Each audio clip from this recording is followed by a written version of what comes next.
Hello and welcome. I'm Saeed from StoryPlanet.net. Dive right into the essence of the most captivating books without reading them cover to cover. Whether you're on the go, at the gym, or just relaxing at home, we offer you a unique and enriching listening experience. Today, we are exploring the book Command and Control, a creation by Eric Schlosser. In Command and Control, 2013, discover the unsettling reality of the problematic US nuclear weapons program since World War II. Despite numerous accidents and near catastrophes, we've survived thanks to luck. Don't assume the US nuclear weapons stockpile has always been securely stored or think again. Before we delve into these revelations, it's interesting to note that Eric Schlosser, a best-selling author known for Fast Food Nation, is an investigative journalist whose work has been featured in The New Yorker, Vanity Fair, and The Atlantic, among other magazines. With 11 key ideas to unveil, brace yourself for a deep dive into this captivating book on StoryPlanet.net. To start, explore the topic of nuclear warfare. After the Cold War, the threat of nuclear destruction didn't disappear. The nuclear programs of countries like North Korea have increased the risk of nuclear escalation. The history of nuclear warfare, from the Manhattan Project to current threats, shows the dangers involved. It explores how scientists developed the first nuclear bomb in WWP. A 1983 event almost led to nuclear destruction, and a TV movie helped shape Ronald Reagan's views on preventing nuclear war.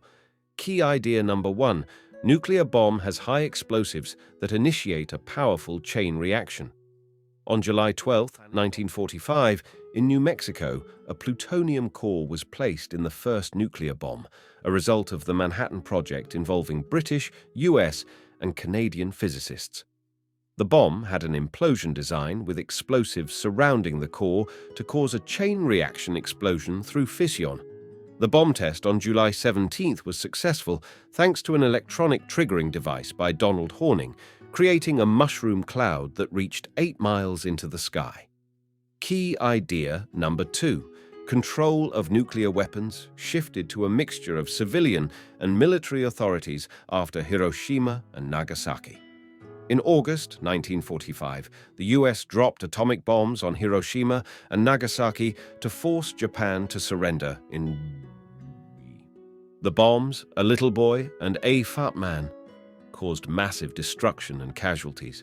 Japan surrendered after the second bombing. Despite the victory, discussions ensued on controlling and banning nuclear weapons. The Atomic Energy Act of 1946 established civilian oversight of the US nuclear program. Military officials pushed for more control over time. Key idea number 3, during the Cold War, there was an arms race with increasingly powerful nuclear bombs. During the Cold War, tensions between the United States and the Soviet Union led to the development of nuclear weapons. The US created more advanced and powerful bombs such as the Mark IV, Mark VI, and Mark VII. Additionally, both nations raced to develop hydrogen bombs, with the US conducting successful tests in 1952 and 1954, while the Soviets tested their thermonuclear bomb in 1953. Key idea number 4, the increase in the American stockpile raised the risk of a potentially catastrophic accident. The Strategic Air Command prioritized readiness by conducting drills and checklists for swiftly loading nuclear bombs onto planes. However, this led to risks due to potential human and mechanical errors, especially as the nuclear stockpile grew. Amid heightened tensions after the Soviet Sputnik launch in 1957, the US increased its nuclear arsenal, raising concerns about safety. Scientists advocated for enhanced safety features, but cost and concerns about functionality hindered these efforts in retrofitting older bombs. Key idea number 5, accidents were frequent due to inadequate protection from troubled military individuals. Safety concerns arose due to several nuclear weapon accidents in the late 1950s and early 1960s, including the Moroccan incident and a bomb detonation in South Carolina. Reports indicated 7 accidental bomb drops and numerous crashes involving nuclear weapons. Lack of strict screening processes for military personnel handling weapons raised concerns about potential human errors. Security measures were found to be lacking, with vulnerabilities identified in European stockpiles and the potential for unauthorized launch scenarios. Key idea number 6. Accidents, particularly involving B-52 planes, occurred frequently in the 1960s and 1970s. The B-52 bomber faced numerous malfunctions and dangerous incidents, including crashes carrying hydrogen bombs. Accidents in the 1960s involved crashes in California, the Appalachian Mountains, and a mid-air collision in Spain, leading to deaths and near detonations. In the 1970s, a shift in threats occurred as military personnel engaged in drug culture. Arrests for drug-related charges were prevalent on Air Force bases in North Carolina and Missouri during this time. Key idea number 7. Increased efforts to improve command and control systems did not always lead to enhanced safety. In the 1950s, developments in the U.S. nuclear command and control systems included NORAD as the first computer network for radar systems and the Single Integrated Operational Plan, SIOP, for programming nuclear responses. SIOP aimed for enemy annihilation with high probability. SIOP once called for thousands of nuclear weapons directed at numerous targets. Presidents have been shocked by the level of destruction in the plan.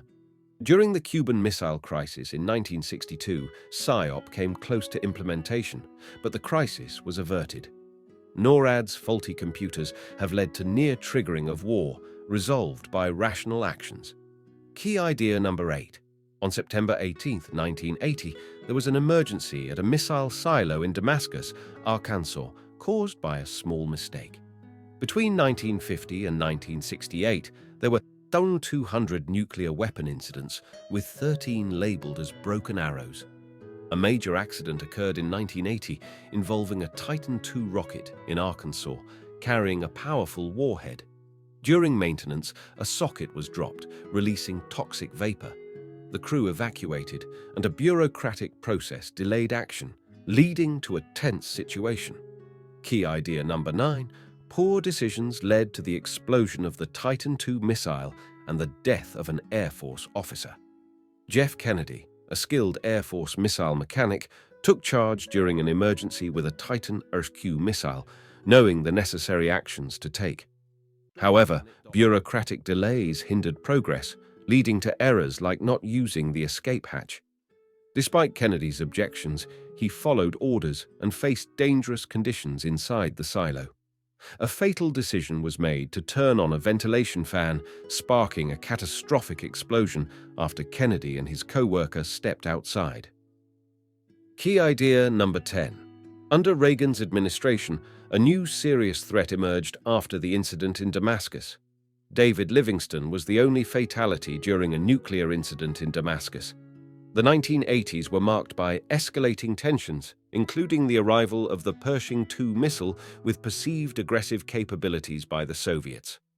This period saw various provocative events, including the Soviet downing of a Korean Airlines flight, the U.S. campaign in Grenada, and a dangerous misunderstanding during NATO's Able Archer 83 drill, which nearly led to a Soviet preemptive attack. The drill's conclusion prevented a catastrophic outcome. Key idea number 11. In the 1990s, additional safety measures were implemented. However, a significant threat remains today. The movie The Day After had a significant impact on President Reagan and marked a shift in his stance on nuclear war, leading to efforts to reduce nuclear programs with Soviet leader Gorbachev. Safety improvements in the U.S. military's nuclear stockpile were implemented after warnings, including a barcode system to prevent mishaps. Despite progress, countries like India and Pakistan, with significant nuclear arsenals and security risks, are highlighted as potential areas of concern, particularly due to the presence of radicals attempting to acquire nuclear weapons. In conclusion, strict bureaucratic checklists and procedures cannot safely control nuclear weapons. Human errors and computer malfunctions are inevitable. Lack of transparency about mistakes and technology hinders safety improvements, making catastrophic accidents more likely. Thank you for listening to this summary. If you enjoyed this exploration, we invite you to discover other fascinating books on storyplanet.net. Don't wait any longer. A multitude of books, stories, and knowledge await you there.